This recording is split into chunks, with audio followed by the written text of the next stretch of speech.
தற்பொழுதைய ஒரு அண்மை செய்தி. அண்ணா பல்கலையில் மாணவிகளின் பாதுகாப்பிற்காக குழு அமைத்து உத்தரவானது பிறப்பிக்கப்பட்டிருக்கிறது. அதை அண்மை செய்தியாக பார்த்து வருகிறோம். சிசிடிவி, விடுதி கண்காணிப்பு, காவலாளிகள் நியமனம் போன்றவற்றில் திருத்தம் மேற்கொண்டிருப்பதாகவும் தற்பொழுது செய்தியானது கிடைக்கப்பட்டிருக்கிறது. மாணவிகளின் பாதுகாப்பிற்காக குழுவானது அமைக்கப்பட்டிருக்கிறது. மாணவிகளின் நலனை பாதுகாக்க 16 பேராசிரியர்கள் கொண்ட குழு அமைத்து அறிவிப்பானது தற்பொழுது வெளியிடப்பட்டிருக்கிறது. பல்கலைக்கழகத்தில் உடனடியாக 40 புதிய காவலாளிகளை நியமிக்க முடிவு செய்யப்பட்டிருப்பதாகவும் தற்பொழுது செய்தியானது கிடைக்கப்பெற்றிருக்கிறது. ஏற்கனவே 140 காவலாளிகள் இருக்கும் நிலையில் கூடுதலாக 40 பேரை நியமிக்க முடிவும் செய்யப்பட்டிருப்பதாகவும் தற்பொழுது செய்தியானது கிடைக்கப்பட்டிருக்கிறது. மாணவர்களின் பாதுகாப்பிற்காக குழு அமைத்து தற்பொழுது அறிவிப்பானது வெளியிடப்பட்டிருக்கிறது. இது தொடர்பான கூடுதல் விவரங்களை செய்தியாளர் ராதிகா நெடுஞ்செழியன் வழங்க கேட்கலாம். ராதிகா, இது தொடர்பான முழு விவரங்கள் பதிவு பண்ணுங்க. வணக்கம் சங்கீதா.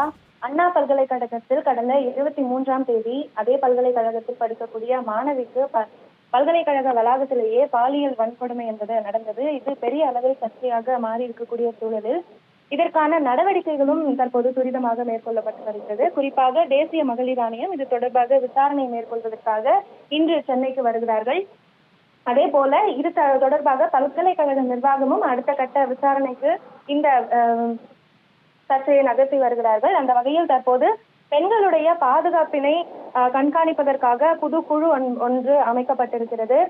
மேலும் இந்த குழுவில் 16 பேராசிரியர்கள் இருப்பார்கள் எனவும் அண்ணா பல்கலைக்கழக தலைமை தெரிவிக்கப்பட்டிருக்கிறது. மேலும் இந்த பல்கலைக்கழக வளாகத்தில் பல சிசிடிவி கேமராக்கள் பழுதடைந்திருப்பதாக தகவல்கள் வெளியான நிலையில் தற்போது புதிய சிசிடிவி கேமராக்கள் பொருத்துவதற்கான அந்த உத்தரவும் பிறப்பிக்கப்பட்டிருக்கிறது. குறிப்பாக இங்கு 11 நுழைவாயில்கள் இருக்கிறது. இங்கு பணியாற்றுவதற்காக காவலாளிகளின் நியமனம் குறித்த உத்தரவும் பிறப்பிக்கப்பட்டிருக்கிறது. குறிப்பாக இங்கு இந்த அண்ணா பல்கலைக்கழக வளாகத்தில் தற்போது 140 காவலாளிகள் பணியாற்றி வருகிறார்கள். கூடுதலாக 40 பேரை நியமித்து அண்ணா பல்கலைக்கழக வளாகத்தில் 180 காவலாளிகள் இருக்க வேண்டும் என்கிற புது உத்தரவும் பிறப்பிக்கப்பட்டிருக்கிறது. அதே போல 30 புதிய சிசிடிவி கேமரா பொருத்துவதற்கான உத்தரவும் பிறப்பிக்கப்பட்டிருக்கிறது. அதே போல பழுதடைந்திருக்கக்கூடிய சிசிடிவி கேமராக்களை சரி செய்வதற்கான நடவடிக்கை எடுக்க வேண்டும் எனவும் கூறப்பட்டிருக்கிறது.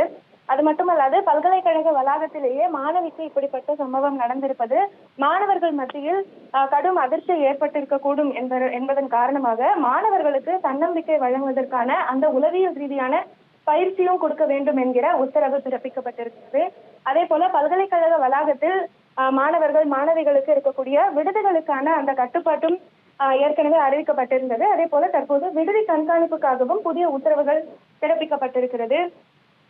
வார்டன்கள் இந்த மாணவி மற்றும் மாணவர்களுடைய பாதுகாப்பினை உறுதி செய்து அதற்கான நடவடிக்கைகளை ஏற்படுத்த வேண்டும் உள்ளிட்ட அந்த உத்தரவும் பிறப்பிக்கப்பட்டிருக்கிறது.